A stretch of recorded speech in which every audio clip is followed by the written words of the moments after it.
D'où viennent ces langues? Leurs origines historiques vécues et racontées par G. H. Lang.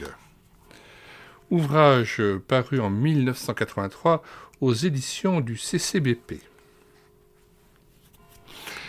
Nous lisons la 4e de couverture et ensuite l'introduction. D'où viennent ces langues? Plusieurs ayant entrepris de composer un récit des événements qui se sont accomplis parmi nous, suivant ce que nous ont transmis ceux qui ont été des témoins oculaires dès le commencement et sont devenus des ministres de la parole, il m'a aussi semblé bon, après avoir fait des recherches exactes sur toutes ces choses depuis leurs origines, de te les exposer par écrit d'une manière suivie, excellent Théophile, afin que tu reconnaisses la certitude des enseignements que tu as reçus. Évangile selon Luc, chapitre 1. C'est de cette manière qu'a été mis sur notre cœur la traduction puis l'édition de cet historique. Il nous a semblé indispensable de mettre entre les mains de chaque racheté sincère des sources d'informations précises, afin de pouvoir se former un jugement spirituel. Il n'y a rien de plus prouvé que la venue historique du propre Fils de Dieu sur terre, rien de plus certain que sa résurrection et son action avec les siens au cours des siècles passés. La vérité n'a pas peur des faits, puisqu'elle est basée sur eux. Ce livre est répandu avec la prière que chacun voudra marcher avec circonspection dans les temps difficiles que nous traversons et professer la vérité dans l'amour pour croître à tous égards en celui qui est le chef, Christ. Éphésiens chapitre 4 verset 15. De cette façon, sa volonté sera accomplie sur la terre comme au ciel lorsqu'il viendra chercher ceux qui l'attendent pour leur salut. Les éditeurs. Lecture de l'introduction. Le mouvement actuel, caractérisé par des langues incompréhensibles, n'a pas pris naissance seulement au début de ce siècle. Aussi loin que 1100 ans avant Jésus-Christ, le rapport de Wenamon en parle comme étant exercé dans la région de Byblos, sur la côte syro-phénicienne au Moyen-Orient, par les adorateurs du dieu Amon. 4 siècles avant Christ, de nouveau, Platon en parle dans son Phèdre. Des familles entières adonnées aux prières sacrées pouvaient tout à coup perdre le contrôle de leurs facultés mentales et connaître de ces exercices qui pouvaient même apporter la guérison physique aux adorateurs. Il donne des détails sur les prophétesses de Delphes ou les prêtresses de Dodona qui, dans cet instant d'extase, pouvaient apporter grand bénéfice à certains individus.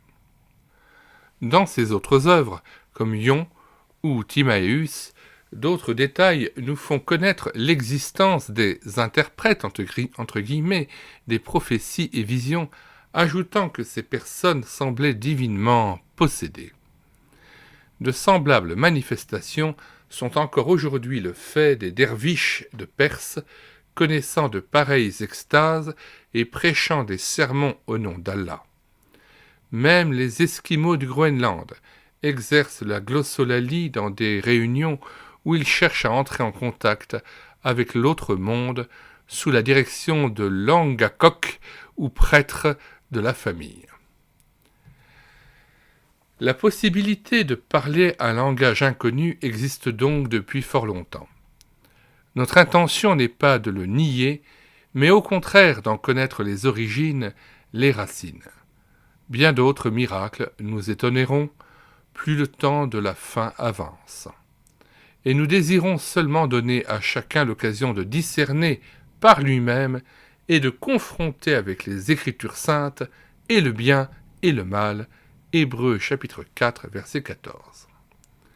Pour nous, comme pour tout vrai racheté par le Christ vivant des évangiles, la Bible demeure l'unique règle de conduite et surtout l'unique nourriture dont nos âmes ont le plus grand besoin. Aussi, donnerons-nous ici quelques normes divines au sujet du discernement des capacités vraiment spirituelles. Quels ordres divins au sujet des spirituels? Quoiqu'il n'y ait aucun stéréotype dans la manière d'agir de notre Créateur, voire sa création infiniment variée, il existe des lignes de force entre guillemets, le long desquelles sa parole intervient pour faire passer l'homme qui le cherche des ténèbres à son admirable lumière. Dieu le convainc d'abord de son état de péché, donc de mort spirituelle. Non seulement ses actions, mais aussi sa nature sont foncièrement mauvaises dès sa jeunesse, Genèse chapitre 8 verset 21 et chapitre 6 verset 5. La mort s'est étendue à tous les hommes parce que tous ont péché, Romains chapitre 5 verset 12. Il y a séparation entre nous et notre Dieu, Ésaïe 59 verset 2. Cela revient à dire qu'il y a en nous très peu d'idées justes à notre égard et absolument aucune à l'égard de Dieu. La réponse à cet état de fait est donc la croix du côté de Dieu pour que la justice divine soit faite de tous nos péchés comme de toute la nature humaine dans son ensemble. Et la réponse à cet état de fait est donc la repentance de notre côté, volonté de changement de mentalité et de vie, avec une confiance totale en celui qui est venu du ciel pour expier à notre place et nous réconcilier avec son Père. Foi complète en sa capacité de tout changer en nous par l'Esprit Saint promis. Acte 2, versets 38-39, où l'immersion dans l'eau est l'image de cette foi obéissance qui a précédé. Mais lisons ce passage d'Acte 2, versets 38 et 39. Et même à partir de verset 37. Après avoir entendu ce discours, ils eurent le cœur vivement touché, et ils dirent à Pierre et aux autres apôtres, « Hommes frères, que ferons-nous » Verset 38.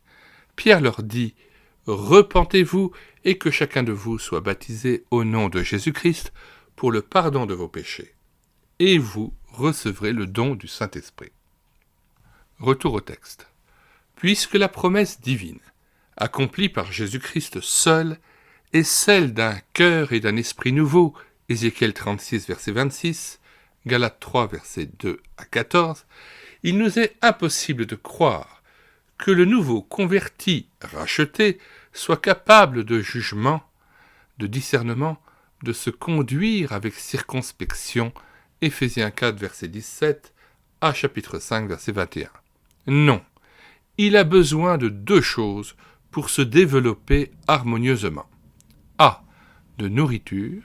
Par tous les moyens possibles, il se remplit du lait spirituel et pur, qui le rendra petit à petit spirituel et pur, c'est-à-dire participant de la nature divine. 1 Pierre chapitre 2, versets 1 à 4 et 2 Pierre chapitre 1, verset 4. B. Il a besoin de protection, donc d'éducation. Pour cela, Dieu a prévu et donné une nouvelle famille à son enfant nouveau-né.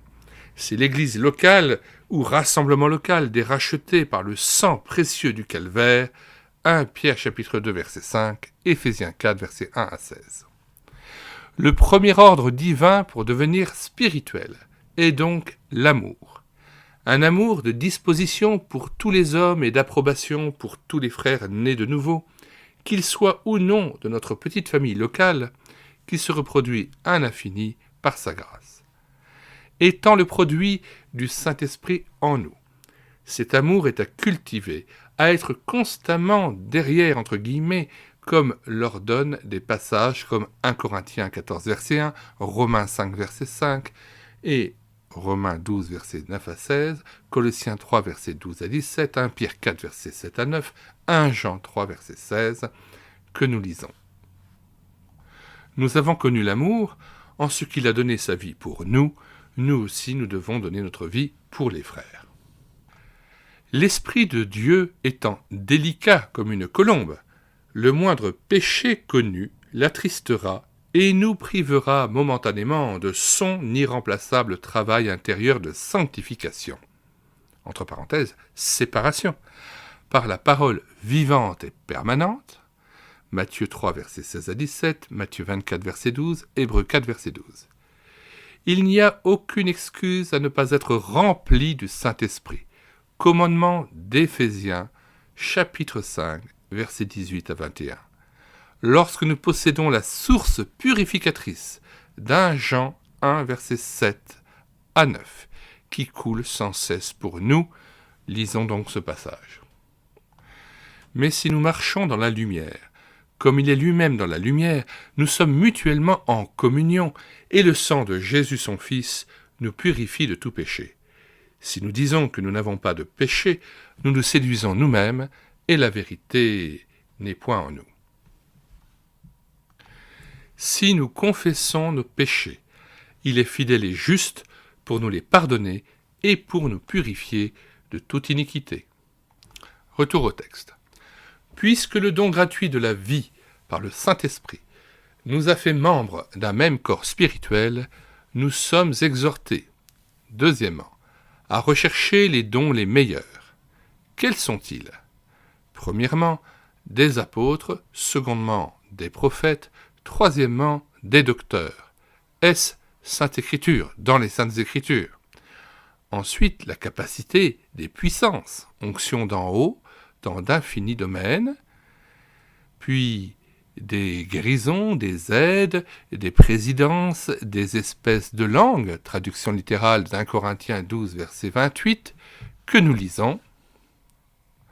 Et Dieu a établi dans l'Église, premièrement, des apôtres, secondement, des prophètes, troisièmement, des docteurs, ensuite ceux qui ont le don des miracles, puis ceux qui ont les dons de guérir, de secourir, de gouverner, de parler diverses langues.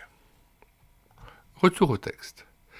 Il y a 4 autres listes que chacun peut rechercher, desquelles il ressort l'infinie richesse de notre Dieu et notre besoin infini de dépendance de notre Sauveur. La crucifixion de notre « moi » entre guillemets et de sa volonté propre est une des obligations à pouvoir être employée par lui, comme et quand il le veut, dans le sein de la communauté locale. Une capacité nous est particulièrement recommandée. Troisièmement, celle de la prophétie, pour être un ou une. 1 Corinthiens chapitre 11, verset 5, porte-parole de Dieu. Traduction du mot grec, nous devons, cela est évident, être remplis de cette parole. En effet, tout ce qui est dit ou fait dans l'Église ou en dehors doit et ne peut être que le produit des Saintes Écritures. Dieu nous a parlé clairement, indubitablement et pour tous les siècles.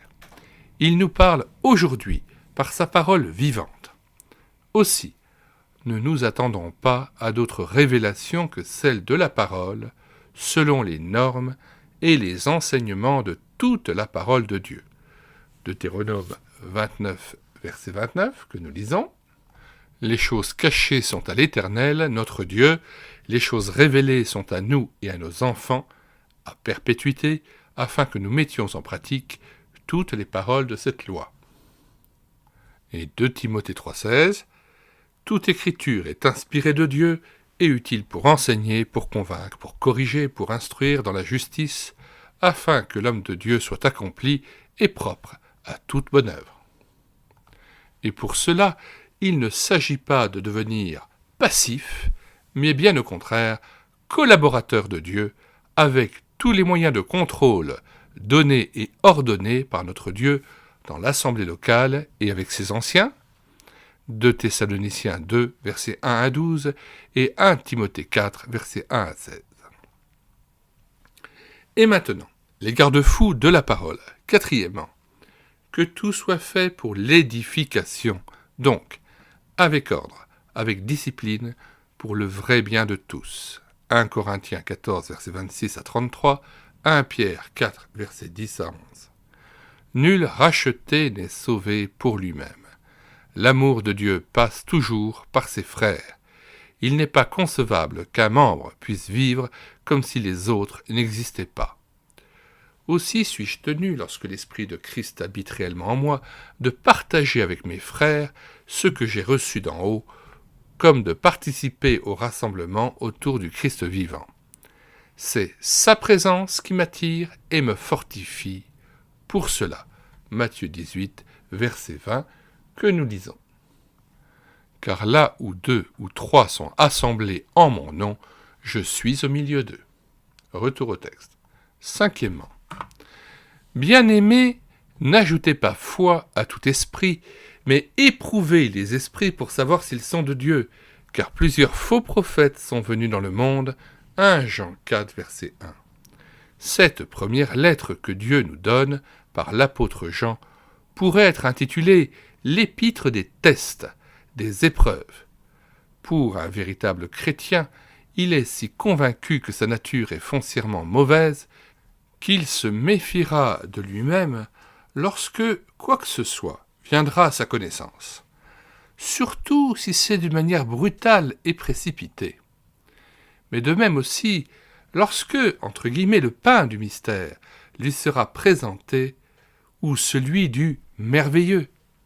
Même les plus grands hommes de Dieu de la Bible se sont laissés tromper parfois. Josué, chapitre 9. Donc, toujours attendre pour répondre ou s'engager. Toujours avoir recours à la prière et à la recherche de Dieu qui a parlé si clairement, soit individuellement, soit en assemblée. Sixièmement, n'impose les mains à personne avec précipitation. Cette parole d'un Timothée 5 nous reporte tout de suite à celle de Jacques au chapitre 5. Un ministère de guérison ne peut s'exercer en dehors de l'Église locale. Il doit y avoir connaissance de la personne et cure d'âme par ceux qui sont reconnus comme ayant reçu autorité pour ce faire. Même les maisons spécialisées ne me paraissent pas répondre à cet ordre divin de connaissance et de pardon réciproque. Voir Matthieu chapitre 18 versets 15 à 35. Un ministère spécialisé non plus, sinon pour aider l'Église locale dans ce que Dieu lui confie. Alors, que dire des réunions spécialisées ? De toute façon, Dieu refuse la publicité. Il n'a aucun désir de voir les gens s'approcher de lui par intérêt. Et la foi qui vient de la vue n'est pas la véritable foi. Relisons les évangiles pour nous en convaincre. Septièmement, ne participe pas au péché d'autrui. Toi-même, conserve-toi pur. Il ne peut pas y avoir de communion entre Christ et Bélial. Et l'Esprit Saint, que l'Écriture compare à une colombe, ne pactisera jamais avec les ténèbres. Si nous voulons bénéficier de la grâce divine, nous ne pouvons que nous humilier pour obéir à sa parole. L'Esprit de la grâce n'adoptera jamais des méthodes qui réclament la passivité du patient ou qui ferment les yeux sur ses péchés. L'exhortation fraternelle, la condamnation des choses qui se font en secret sont aussi une partie du ministère de l'Assemblée locale. Et le Sauveur nous a solennellement avertis que si nous ne nous remplissons pas de sa parole avec le cœur, notre condition pourrait devenir pire après avoir été balayée et ornée, entre guillemets, Matthieu chapitre 12. Huitièmement, revêtez-vous de toutes les armes de Dieu afin de pouvoir tenir ferme contre les ruses du diable. L'étude d'Éphésiens 6 à la lumière de toute l'Écriture saura nous révéler quels sont les ennemis et comment nous pouvons les vaincre. Romains 16 nous dit que Dieu écrasera bientôt Satan sous nos pieds. Et 2 Corinthiens 10 que les armes avec lesquelles nous combattons ne sont pas charnelles, mais elles sont puissantes par la vertu de Dieu pour renverser des forteresses. Mettons-nous donc bien dans le cœur que tout ce que nous sommes doit passer par la croix avant de pouvoir être de quelque utilité dans les mains du Seigneur de son Église. Aussi, attention à la présomption dans cette guerre à mort. Tout ce qui n'est pas contrôlable est suspect. Tout ce qui manipule ou met en état de passivité est diabolique, même, et surtout lorsque c'est très agréable à notre chair. Atmosphère musicale, puissance hypnotique, dynamique de groupe, expression corporelle, tentative d'infiltration, de pénétration lorsque nous sommes en état de faiblesse, etc. L'Écriture nous encourage en nous parlant des vainqueurs, qui suivent leur Sauveur sur la croix et sur le trône, Apocalypse 2 et 3. Je t'en conjure devant Dieu et devant Jésus-Christ, qui doit juger les vivants et les morts, et au nom de son avènement et de son royaume, prêche la parole, insiste en toute occasion, favorable ou non, reprend, censure, exhorte, avec toute douceur et en instruisant. Car il viendra un temps où les hommes ne supporteront pas la saine doctrine, mais ayant la démangeaison d'entendre des choses agréables, ils se donneront une foule de docteurs, de Timothée chapitre 4. Pour de plus amples détails sur le don authentique de parler diverses langues, ainsi que sur tous les passages bibliques y afférents, nous prions le lecteur de se reporter à l'excellente étude de Ralph Challis, Le don de parler diverses langues. Cet ouvrage, épuisé depuis longtemps, est désormais disponible numériquement, en e-book, sur le site internet médiathèquechrétienne.fr, site que j'ai créé afin de pouvoir mettre à nouveau à disposition de l'Église les ouvrages épuisés et non réédités de la littérature chrétienne. Il existe aussi une version abrégée de cet ouvrage, Si la trompette rend un son confus, de Ralph Challis, que vous pouvez soit vous procurer à la CLC Librairie Chrétienne, ou télécharger gratuitement sur ce site médiathèquechrétienne.fr. Vous pouvez aussi lire, concernant parler en langue, l'ouvrage de M. Fernand Legrand, Tout savoir sur le parler en langue, aussi, vous pouvez le trouver sur médiathèquechrétienne.fr en vous reportant sur la page d'accueil où le nom des auteurs est marqué en ordre alphabétique. Dans les commentaires de cette vidéo, vous trouverez le lien de téléchargement de cet ouvrage de langue d'où viennent ces langues sur le site médiathèquechrétienne.fr. Ce lien de téléchargement vous permettra ainsi de l'obtenir en PDF ou en Word. Vous pourrez aussi avoir un aperçu de la table des matières que nous mettons dans les commentaires de cette vidéo. Nous vous disons au revoir et à bientôt.